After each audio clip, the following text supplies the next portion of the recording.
Hello everyone, I'm Pete O'Farrell. And I'm Jessica Kurgo. This is your October installment of Walpole News Today. In the October 24th district-wide election, voters in the Tri-County School District approved the construction of a brand new Regional Technical Vocational High School building. Walpole did not vote in favor of the new building, with a total of 663 yes votes and 889 no votes. Collectively, the 11 communities voted for the measure by a 62% margin, meaning the project will move forward despite Walpole's unfavorable outcome. Only 5.6%, or just over 3,000 of the nearly 60,000 eligible voters in the school district, participated in the election.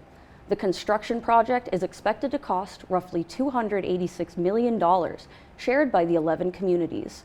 Upcoming meeting dates for the Tri-County School Building Committee can be found on tricountybuilding.com. Town officials are hoping to turn a state mandate into an opportunity for Walpole. At the October 24th Select Board meeting, 5 community members were appointed to serve on the newly developed MBTA Communities Steering Committee. The committee is charged with guiding development updates for compliance with recently enacted mandates from the Massachusetts Executive Office of Housing and Community Development. In 2021, the state dictated that all municipalities designated as MBTA communities must have at least one zoning district of reasonable size where multifamily housing is permitted by right. As an MBTA community, Walpole must submit a plan for compliance to the Attorney General's office by December 31st of 2024.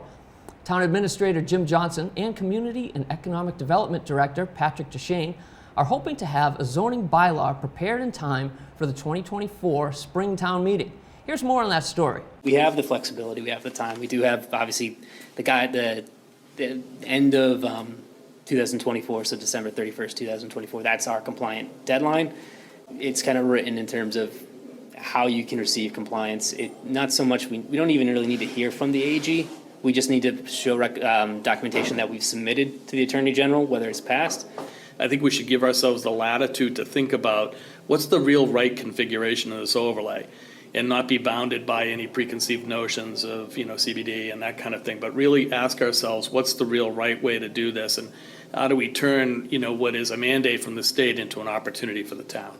I would make a motion to appoint as residents at large Tyler Church, AJ LaRusso, Ed Forsberg, Kevin Greener, and Kevin Smith, as well as Philip Zakarowski as the member of the planning board.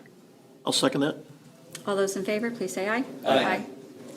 And lastly, I would make a motion to appoint Glenn Maffey as the select board member to the committee. I'll second that. All those in favor, please say aye. Aye. We have a vote, 5-0-0.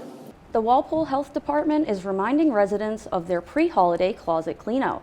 The donation drive allows residents to responsibly and meaningfully dispose of gently used clothing, household items, and books. Various organizations and drop-off locations are provided on the Walpole Board of Health's website. If you had to describe Walpole in one word, what word would you use? What if you were allowed 2 words? What color or imagery comes to mind when you think of Walpole? These were some of the considerations made by the town's Branding and Wayfinding Steering Committee. Last winter, Walpole received a grant from the Massachusetts Downtown Initiative to conduct a branding and wayfinding study for the planning and design of new town signs to help residents and newcomers find key locations and different features in Walpole. With input from the steering committee, design consultant Mark Favorman of Favorman Design developed a variety of samples based on the past, present, and future of Walpole.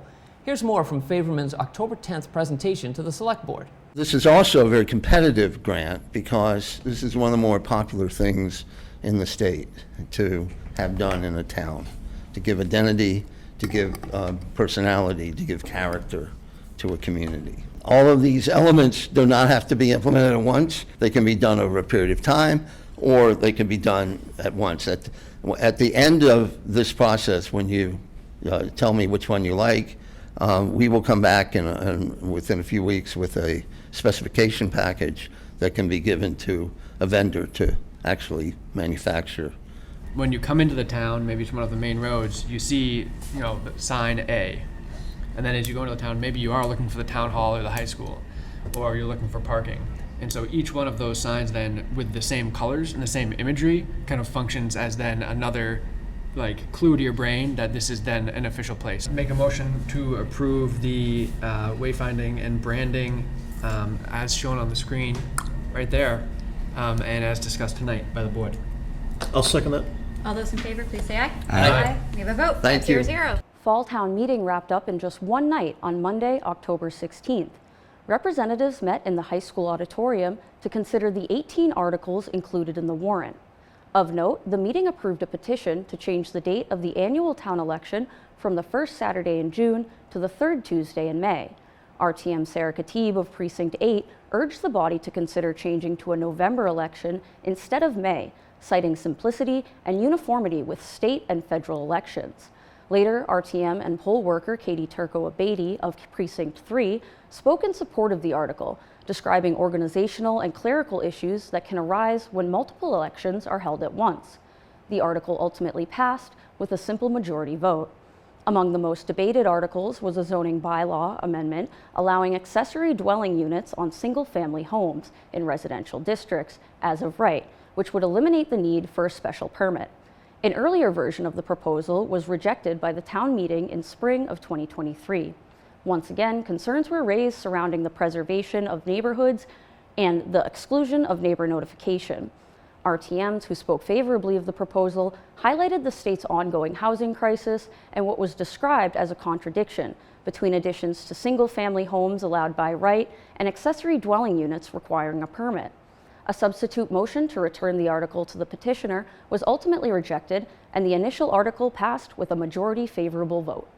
Next, we have an update concerning the ongoing reconstruction of Route 1A. The Conservation Commission unanimously approved a construction amendment requested by the Massachusetts Department of Transportation.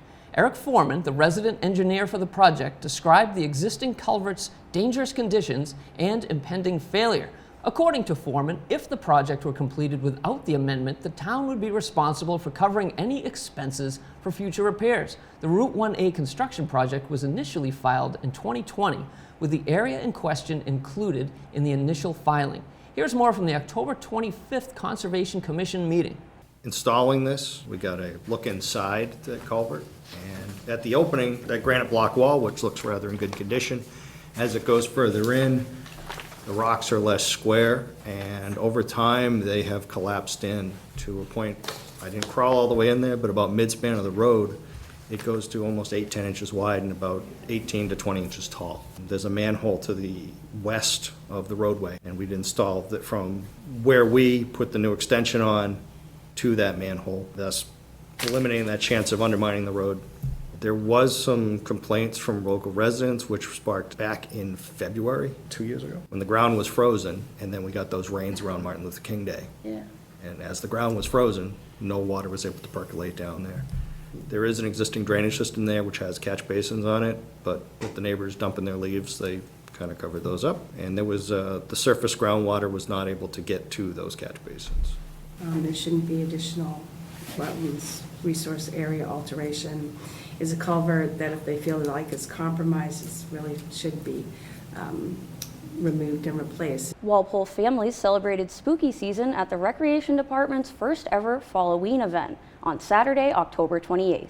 Kicking off the event, parents and children marched through downtown Walpole for a costume parade led by a Walpole fire engine. After that, attendees gathered on Stone Field for an afternoon of games, inflatable rides, live music, and face painting. At one point, a spontaneous flash mob even broke out from students of the Commonwealth Dance Academy. According to Walpole Recreation, future Falloween events will be back for years to come.